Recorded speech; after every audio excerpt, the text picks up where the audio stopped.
చాలాసార్లు అనుకుని ఇంత అడ్డగోలుగా క్రిమినలైజేషన్ ఆఫ్ పాలిటిక్స్ జరిగితే ఎవరు రారాని అనుకునేవాడిని.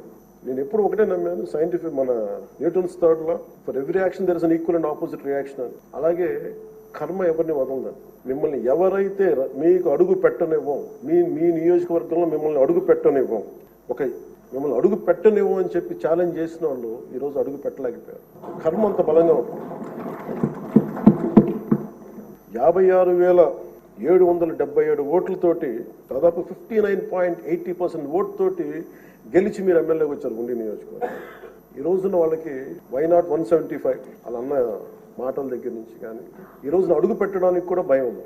మిమ్మల్ని ఎదుర్కోవాలంటే భయం. ఎందుకు మనం వ్యవస్థల్ని కాపాడాలి, ఎందుకు రూల్స్ పాటించాలి అంటే మనిషి అధికారం మదం ఎక్కి అహంకారంతో ఉంటే ప్రకృతిలో ఏమీ జరగదు, ఏమి అనుకోవడానికి లేదు. దానికి నిదర్శనమే సభ, దానికి నిదర్శనమే మిమ్మల్ని ఇంత హింసించి